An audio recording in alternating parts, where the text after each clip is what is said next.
It was billed as the most anticipated sale of its kind ever conducted in Australia, and day one of the Magic Millions National Broodmare sale certainly didn't disappoint.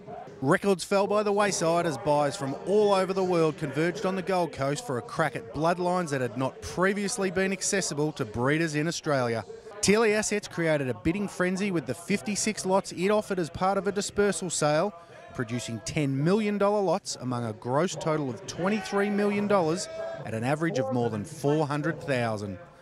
The star of the show was Monsoon Wedding, a sister to the great Reduced Choice Infol to Piero, who was purchased by Coolmore Australia for $2.3 million.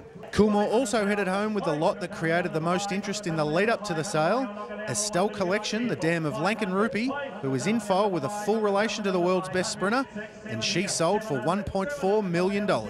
Yeah, you know, listen, she was a lovely mare, and I think a lot of people liked her. So, you know, we'll take her home now and we'll decide what we're going to do with her. It'll be exciting. You obviously no doubt seen what Lankan-Rupee's done. Hopefully you might have another one of those coming through when she does give birth.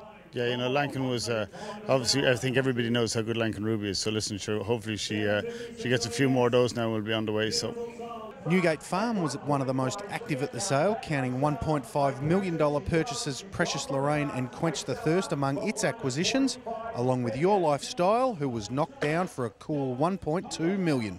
We've bought 7 fillies out of the family, which we've bought the lion's share of them. Most of them, nearly all of them, are staying in Australia, and we're blessed. I mean, to buy this family is, what do you say?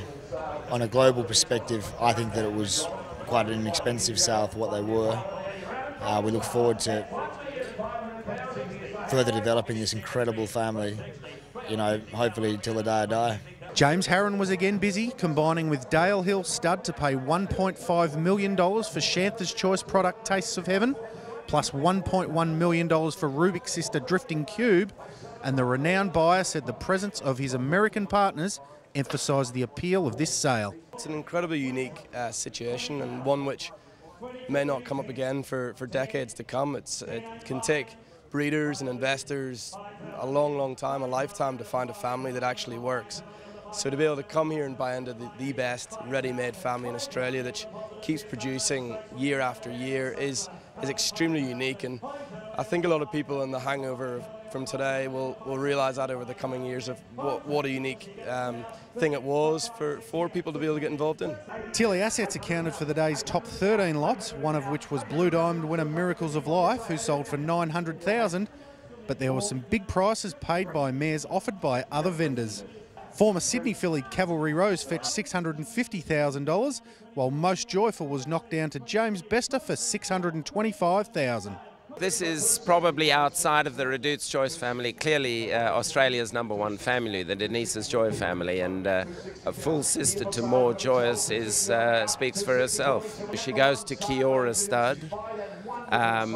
You know, obviously the leading stallions will be considered, from Fast Ed Rock to Street Cry and others.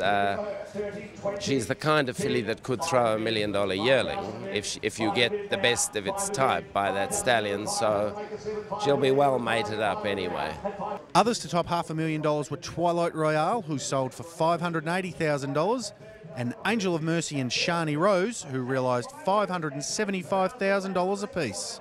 Magic Millions Managing Director Vin Cox said he knew the sale was going to be big, but it even exceeded his expectations. Not in our wildest dreams did we ever anticipate that it would be as successful as it has been today. The Tealy mares sold for an average of $404,000 for a total of $23 million, and 10 lots over $1 million. So it's been a wonderful day. As I've said before, we've got a very, very good catalogue. There's plenty of quality right through. I mean, the first lot was a stakes winner, and the last lot we sell on Friday night's a stakes winner, and always, all the way through, it's just lovely, good quality mares. So the market's set now. It's certainly very buoyant, and we're very, very happy where we're sitting. So that's a big day one behind us, but there's still 2 days to go at this year's Magic Millions National Broodmare Sale, and action resumes tomorrow from 10 a.m.